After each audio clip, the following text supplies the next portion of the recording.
Hello friends, आज આપણે વિકલ્પનો 16મો પ્રકાર ટાઈપ 16 ઉચ્ચ કક્ષાના વિકલિતો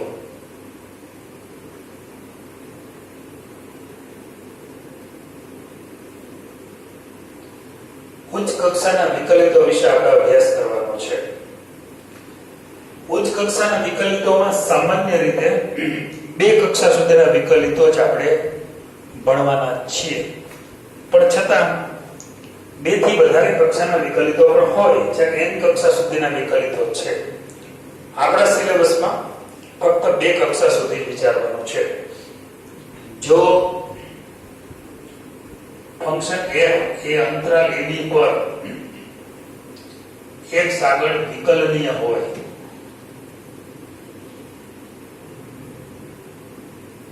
અને f' કોણ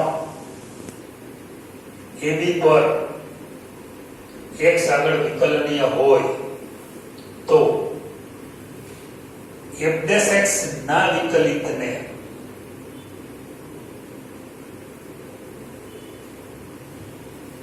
f' ના વિકલિતને એટલે કે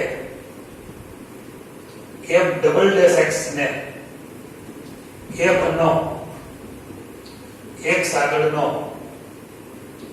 દ્વિતીય વિકલિત કહે છે।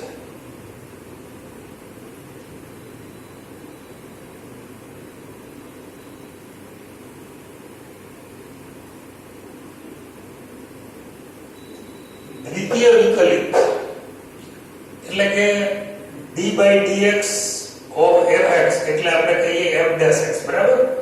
આ પ્રથમ વિકલિત છે। જે જવાબ મળ્યો હોય f' એનું પાછું વિકલન કરવામાં આવે તો જે મળે એને દ્વિતીય વિકલિત કહેવાય। આ દ્વિતીય વિકલિત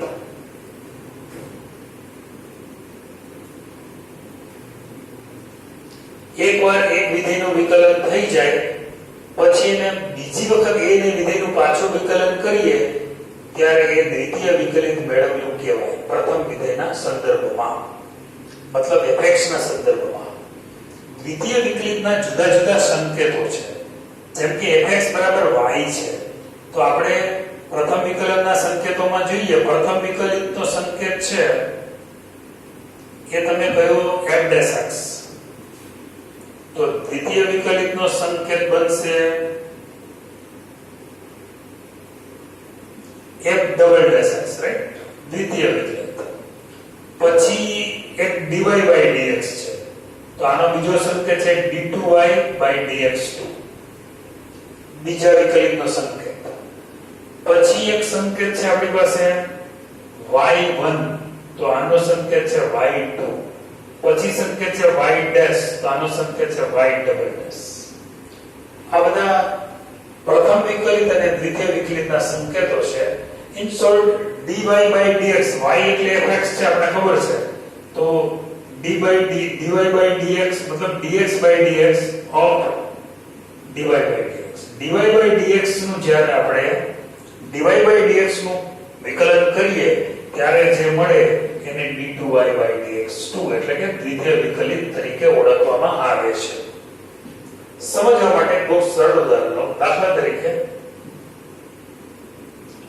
y બરાબર માનો કે x³ + 1 છે તો તમને એમ કીધું હોય કે તો d2y/dx2 મેળવો, ધારો કે એમ કીધું છે તો હું શું કરીશ, પહેલા તો y બરાબર x³ + 1 નું x સાપેક્ષે વિકલન કરીશ।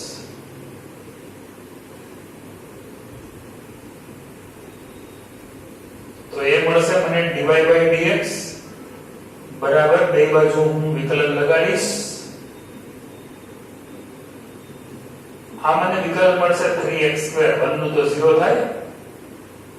આ dy/dx મળ્યું, આ પ્રથમ વિકલિત મળ્યો। આ જે જવાબ આવ્યો એનું ફરીવાર વિકલન કરીએ, ફરીથી x વિશે ફરીથી x વિશે વિકલન કરતા તો શું મળશે d by dx of dy by dx is equal to 3 અચળ છે d by dx of x square આનો સંકેત થાય દ્વિતીય વિકલિતનો સંકેત છે d2y by dx2 આ 3x square નું વિકલન 2x મળે એટલે જવાબ આવે 6x આ જે 6x છે એ x³ + 1 નું વિકલન છે y = x³ + 1 નું વિકલન છે પણ એ બીજું વિકલન કરતા મળેલો જવાબ છે મતલબ કે દ્વિતીય વિકલિત આપણે ફાઇન્ડ કર્યું છે સેકન્ડ ડિગ્રી ડેરિવેટિવ સ્વાધ્યાય 5.7 માં ઘણા બધા દાખલાના છે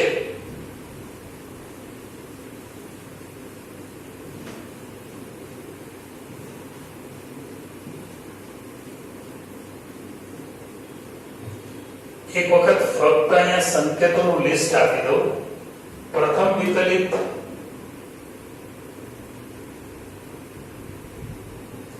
એ છે f'(x) છે dy by dx છે y1 છે y' છે દ્વિતીય વિકલિત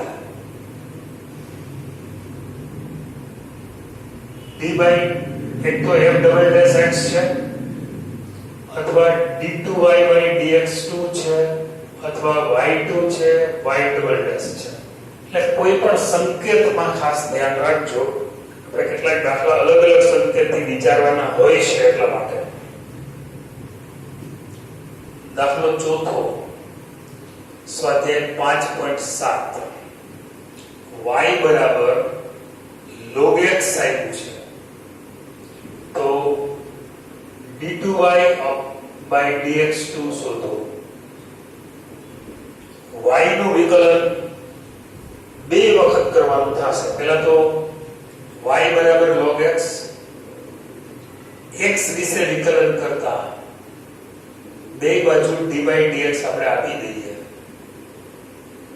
તો log x નું વિકલન મળે 1/x it is dy by dx આ જે જવાબ મળ્યો એનું ફરીથી વિકલન કરીએ ફરીથી x વિશે વિકલન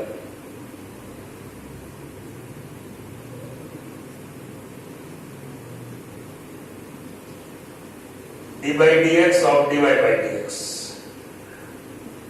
is equal to d by dx of 1/x આ મળ્યું d2y by dx2 કારણ કે dy by dx નું ફરીથી વિકલન કરીએ x વિશે એટલે d2y by dx2 મળે અને 1/x નું વિકલન -1/x તો આન્સર મળ્યો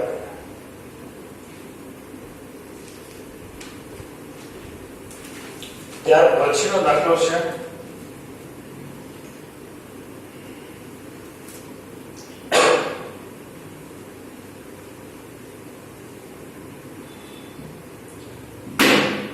એ દાખલો છે છઠ્ઠો સ્વાધ્યાય 5.7 છે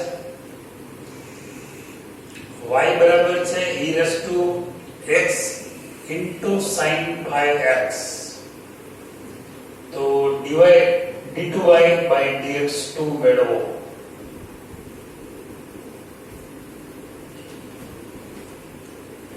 રકમ તમારી છે y બરાબર e⁻x sin 5x બંને બાજુ x વિશે વિકલન કરતા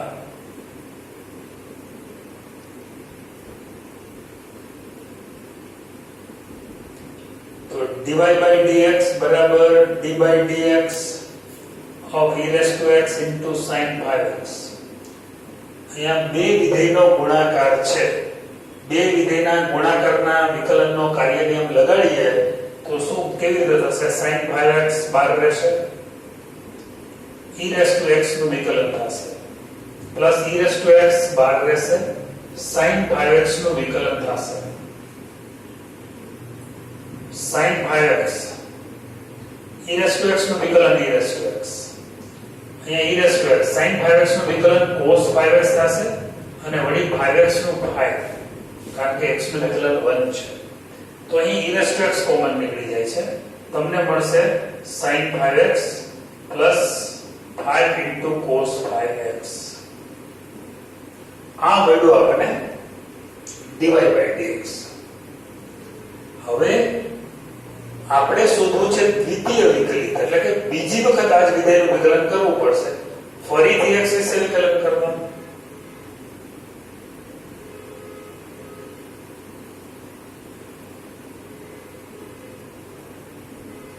તો d by dx dy by dx is equal to d by dx અહીંયા e raised to x sin 5x plus 5 cos 5x. આનું દ્વિતીય વિકલિત થશે d2y by dx2 એનો સંકેત બન્યો. હવે ફરી પાછું અહીંયા બે વિધેયનો ગુણાકાર છે, અંદર પાછો સરવાળો પણ છે. તો તમે ગુણાકારના કાર્યનો ઉપયોગ કરશો તો sin 5x plus 5 cos 5x એમને રહેશે અને e raised to x નું વિકલન પછી e raised to x એમને અને d by dx of sin 5x plus 5 cos 5x બરાબર sin 5x plus 5 cos 5x એમને રહેશે. e raised to x નું વિકલન તો e raised to x જ છે. e raised to x sin 5x નું વિકલન થશે cos 5x into 5. 5 cos 5x નું વિકલન થશે 5 cos 5x નું minus sin 5x અને વડી 5x નું બાકી એટલે કે 5. Ultimately e raised to x પાછો કોમન નીકળશે sin 5x plus 5 cos 5x બરાબર છે. અહીંયા 5 cos 5x minus 25 sin 5x એટલે કે e raised to x આ sin 5x અને 25 sin એટલે 5 ને 10 cos 5x minus 20 sin 5x. હજી આમાંથી તમે 10 સામાન્ય લઈ શકશો 10 into e raised to x cos 5x minus 2 sin 5x. આ રીતે આન્સર મળી શકશે.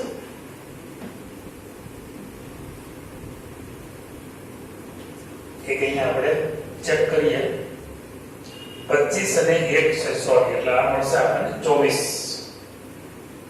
એટલે આ મળશે 12 sin 5x રાઈટ. અહીંયા sin 5x અને 25 sin 5x ની બેની બાદબાકી થશે એટલે -24 sin 5x અને 5 ને 10 એ તો બરાબર છે. અને અહીંયા આપણે કોમન કાઢવામાં 10 ને બદલે બસ માત્ર કોમન નીકળશે 2 એટલે અહીંયા મળશે 5. 5 cos 5x minus 12 sin 5x is the right answer.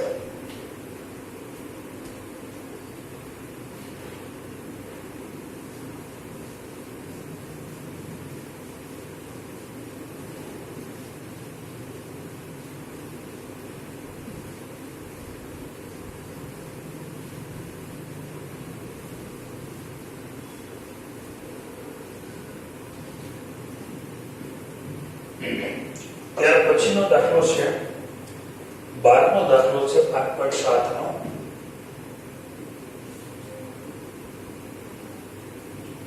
જો y બરાબર cos inverse x હોય તો dy by dx મેળવો.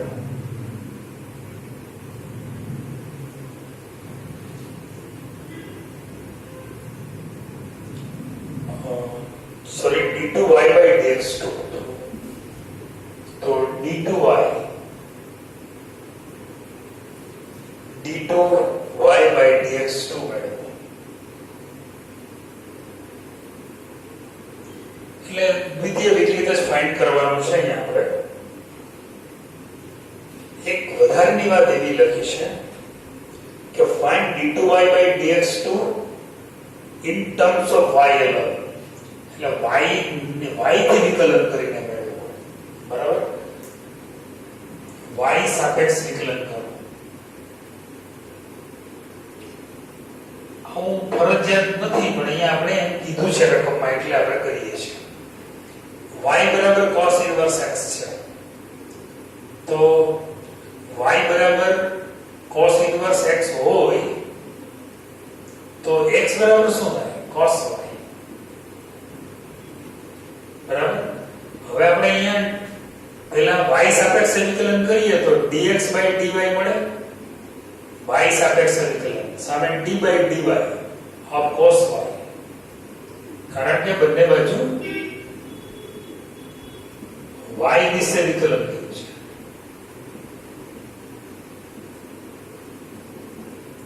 આપણે dx/dy પહેલા ફાઇન્ડ કરીએ છીએ in terms of y.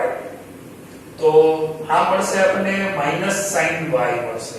હવે y નું વિકલન ફરીથી નહીં કરવું પડે કારણ કે y વિશે જ છે ને એટલા માટે. this is dx/dy. અચ્છા, હવે તમારે શું કરવાનું છે? આના ઉપરથી dy/dx મળી જશે આપણને. તો માટે dy/dx is equal to -1/sin y. તો માટે dy/dx is equal to શું બનશે? -cosec y બનશે. it is -cosec y. અચ્છા, હવે તમારે દ્વિતીય વિકલિત જે મેળવવાનું છે તો d2y/dx2 જ મેળવવું છે. તો આનું x વિશે વિકલન કરો. આ જવાબનું હવે x વિશે વિકલન કરવાનું. તો શું થશે? d/dx of dy/dx, dy/dx નું x વિશે વિકલન કરીએ છીએ. માઈનસ નિશાની બહાર લઈ લો. d/dx of માઈનસ મતલબ cosec y, માઈનસ સાઈન બહાર લઈ લીધી છે. આનું વિકલન થશે d2y/dx2 અને અહીંયા cosec x હોય અને x વિશે વિકલન હોય તો direct cosec square x cot square આવી શકે. પણ અહીંયા તકલીફ શું છે? cosec y મતલબ cosec y cot y direct આપણે કરી શકીએ, પણ x વિશે વિકલન છે એટલે વળી y નું વિકલન પાછું બાકી રહેશે. -cosec y cot y અને y નું વિકલન થાય dy/dx. માઈનસ માઈનસ તો પ્લસ થઈ જશે એટલે cosec y cot y અને dy/dx ની કિંમત આપણી પાસે છે. આ કિંમત અહીંયા આપણે પ્લેસ કરીને મૂકી દઈએ. આ માઈનસ નિશાની બહાર આવશે અને sin y ને તમે ઉપર લઈ લો મતલબ 1/sin એટલે cosec y. એક cosec y છે જ already, cosec square y cot y. this is the answer. તો મેં d2y/dx2 ફાઇન્ડ કર્યું પણ in terms of y. બરાબર? એટલે y ના સંદર્ભમાં મને મતલબ y ને સાપેક્ષે પહેલું વિકલન કર્યું અને જવાબ છે y ના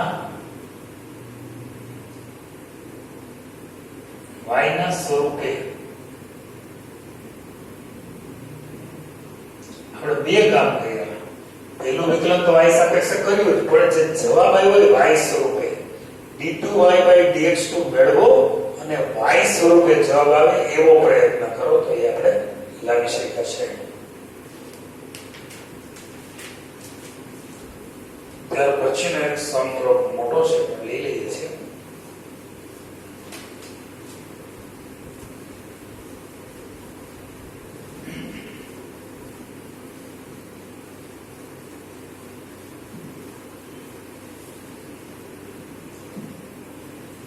ચૌદમો દાખલો છે.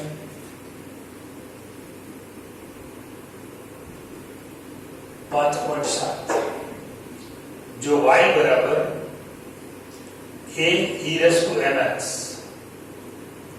plus b e⁻nx તો d2y/dx2 minus m plus n dy/dx plus m into n into y બરાબર 0 સાબિત કરો.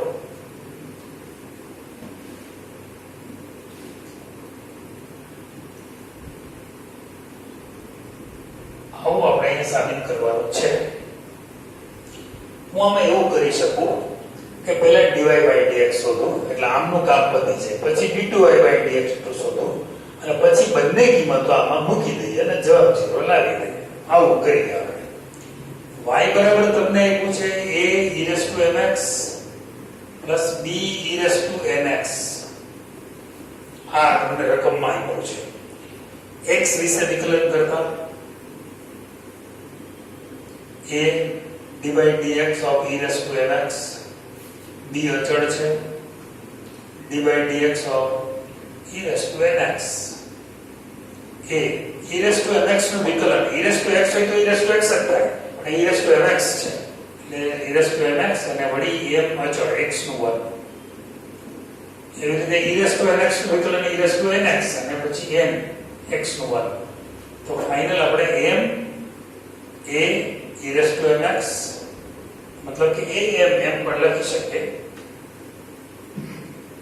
am e raised to mx plus bn e raised to nx. આ આપણે dy by dx મળે છે. જે આપેલું રિઝલ્ટ છે એને આપણે સપોઝ 1 કહી દઈએ, આ રિઝલ્ટ ને હું 2 કહી દઉં. નંબર તો કદાચ ગમે તે રીતે તમે આપી શકશો. હવે ફરીથી આનું વિકલન કરીએ, કારણ કે આપણે તો dy by dx ની જરૂર છે, એ મળી. હવે હું d2y upon dx2 मतलब એક કિંમત શોધું છું. ફરીથી x વિશે વિકલન કરતા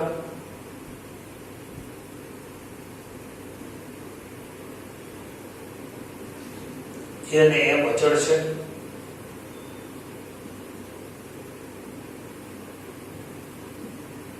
bn અચળ છે. હવે અહીંયા થશે d2y by dx2. આ am A e raised to mx નું e raised to mx અને વળી mx નું પાછું m into 1, m અચળ છે x નું વર્ગ, bn e raised to mx નું e raised to nx અને પછી nx n into 1. તો આ મળે આપણે am square e raised to mx bn square e raised to nx. This is d2y by dx2. હવે આ બધી કિંમતો આપણે જે બે કિંમતો મળી છે, y ની કિંમત એક નંબરમાંથી મળશે, dy by dx ની કિંમત બે નંબરમાંથી મળશે અને d2y by dx2 ની કિંમત ત્રણ નંબરમાંથી મળશે. આ બધી કિંમતો આપણે પ્લેસ કરી દઈએ, મૂકી દઈએ. હવે LHS લઈએ છે d2y dx2 minus m plus n dy by dx plus m into y. What is dx d2y by dx2? It's am square e raised to mx plus bn square e raised to nx. હા, મને મારી પાસે આ કિંમત છે d2y by dx2 નું from result number 3 minus n plus m. Now what is the value of dy by dx? a m e raised to mx plus bn e raised to nx and plus mn into y plus mn into y. y એટલે આપણી પાસે છે a e raised to mx plus b e raised to nx. આ બધી કિંમત મુકાઈ ગઈ, કાંઈ વધવું ન છે, બધું ઉડી જાય, ઝીરો આવી જાય તો આપણો દાખલો સાચો. આપણી ગણતરી બરાબર. am square e raised to mx plus bn square e raised to nx minus પેલા m થી બધું મલ્ટીપ્લાય કરીએ એટલે am square e raised to mx minus mn bmn e raised to nx. હવે n થી મલ્ટીપ્લાય કરીએ minus amn e raised to mx minus bn square e raised to nx plus mn a e raised to nx plus mn e raised to nx. હવે square વાળા બે પદ છે, આ બે કેન્સલ થઈ જાય છે. જુઓ bn સ્ક્વેર વાળું એક આ પદ છે, એક આ પદ છે, ઓપોઝિટ સાઇન છે, કેન્સલ થઈ જાય છે. પછી amn e raised to mx, right, amn e raised to mx આ બે ટર્મ પણ કેન્સલ થઈ જાય છે. આ mn e raised to nx અને અહીંયા મલ્ટીપ્લાય માં b છે એટલે લખી નાખું છું. આ બે ટર્મ પર કેન્સલ થઈ જાય છે. Ultimately it is 0, so it is right hand side. આ રીતે પણ સાબિત થઈ શકે અને આખું પરિણામ પણ left hand is equal to right hand તમે લાવી શકો. પણ એ પ્રકારના દાખલા આપણે હવે નેક્સ્ટ લેક્ચરમાં જોઈશું.